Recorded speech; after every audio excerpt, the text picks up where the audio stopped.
Today's rap music reflects its origin in the hip-hop culture of young urban working-class African Americans.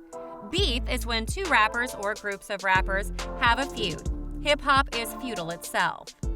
These feuds are expressed through attacks and lyrics.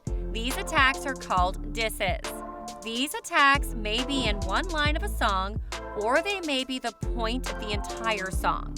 Sometimes they are subtle or subliminal, requiring a knowledge of the other rapper's lyrics or image to understand. Sometimes these beefs get out of control. Welcome to VOLO Media. Before we begin, make sure to hit the like, subscribe, and turn on the bell icon.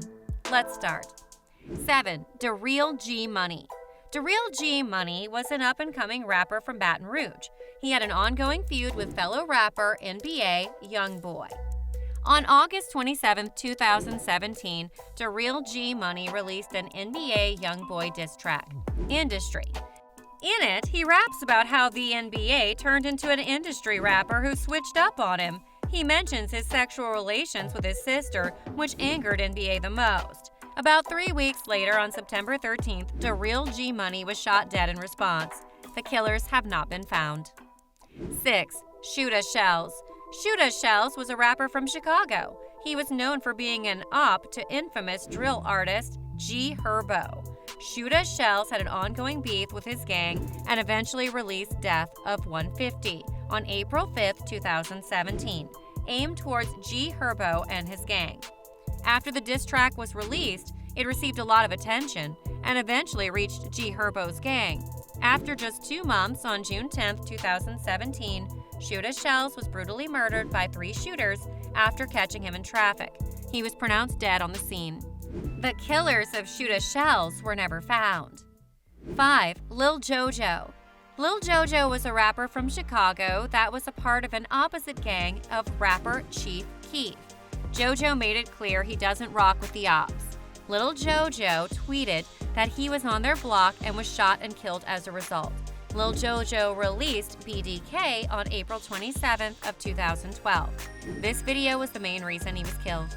Lil Jojo was killed on September 4th, 2012, and his killers were never found.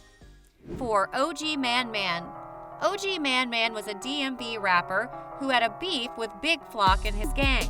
Once OG Man Man got word Big Flock affiliate C. Diddy, also known as Little Chris, had died by suicide, he released The Truth on April 2nd of 2016.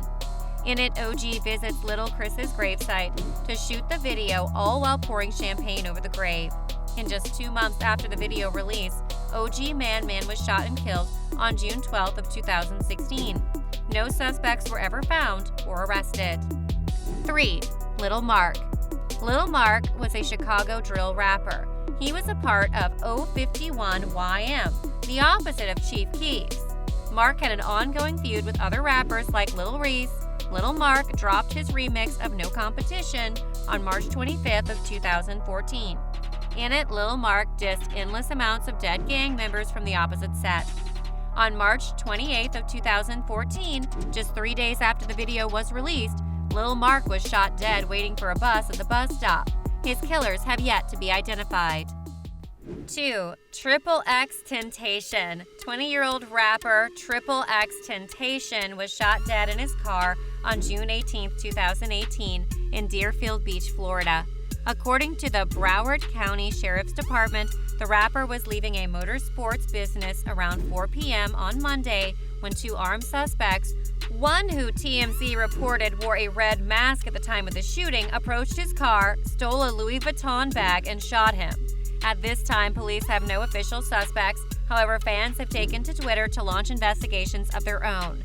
One of the most bizarre conspiracy theories about Triple X Temptation's death is that Drake had Triple X Temptation killed. Triple X's career took off in 2017 when his single Look at Me gained traction on SoundCloud.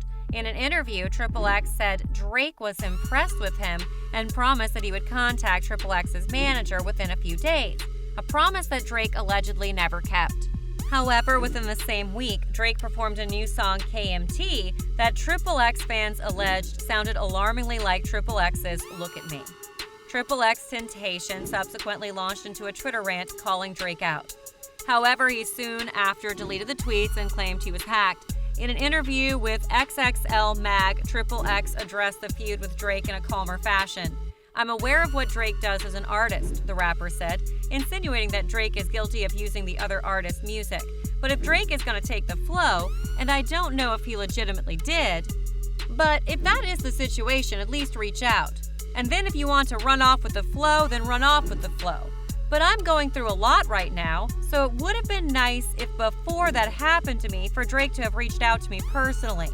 But by that time, it seemed the damage was done, and XXX was well aware. Though he reportedly apologized for coming after Drake like that, in an Instagram story he wrote that if anyone tried to kill him, it was Drake. 1. Tupac Shakur.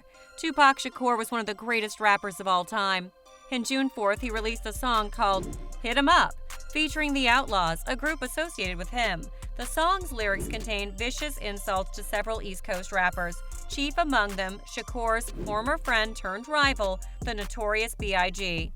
While the track is primarily aimed at Biggie Smalls, and still to this day, almost a quarter century later, remains one of the most well-known diss tracks in hip-hop's history, he mentions, belittles, threatens, and humiliates numerous other well-known rappers on it as well. While Hit 'Em Up is technically a song, there's a kind of a chorus to it, and a beat is present in the background. It's not at all a song at the very same time.